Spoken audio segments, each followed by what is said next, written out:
Well, it's been one of those weeks, and it's only Friday. I've got 2 more days. Crap. So I start out Monday, and once I got on the transplant list and was on disability, ended up having to move into a RV.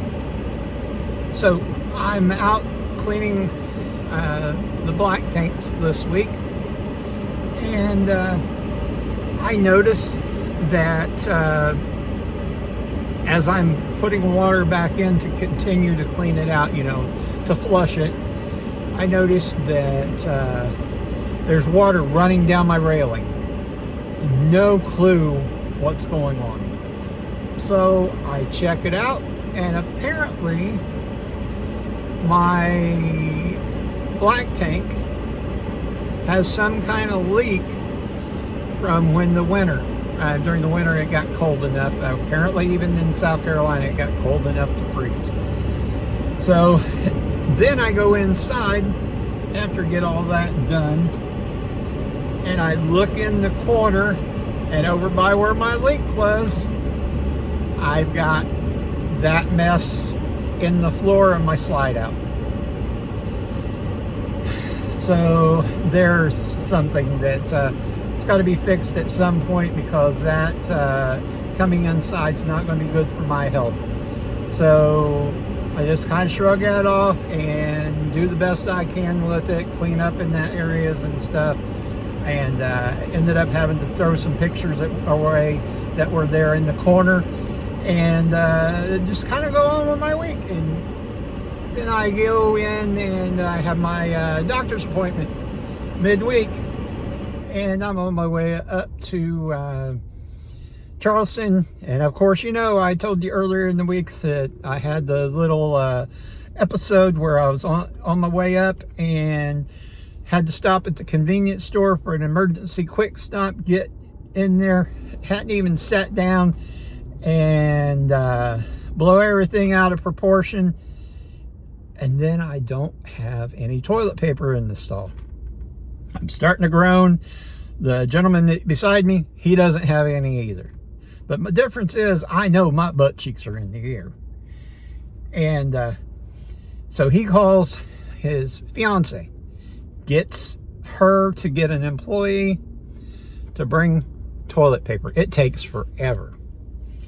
So I hear him get his toilet paper, and I'm like, hello? The guy goes, yeah. And I go, do you have another roll? He's like, oh, you're out too? I was like, yes. Do you need me to just come get it? I mean, I'm not against having my, just come on out like I am. He goes, no, I'll bring it. So I get all that squared away, go up, and then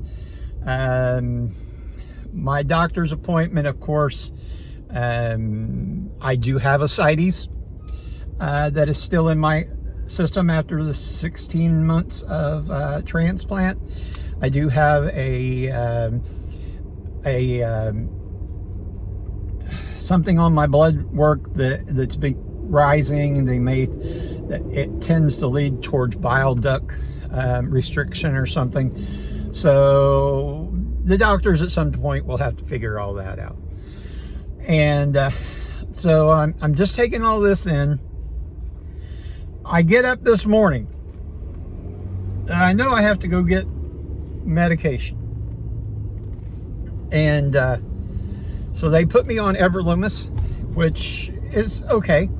And it's actually better than taking the liquid Tacro that I was doing. But the point of that is that my pharmacy is giving me blister packs instead of bottles. And I'm taking 4 a day. You know how tedious of work that is? Oh my gosh. So I call the transplant team, try to get them to get on it so I could get bottles of it. Told Kroger that I wasn't going to take the blister packs They had ordered it in bottles, but their distributor sent it in blister packs. So I said, no, I don't want that. I'm going to go back to the transplant hospital again. Okay, so I get all that squared away, go out to start my truck, and the truck won't start.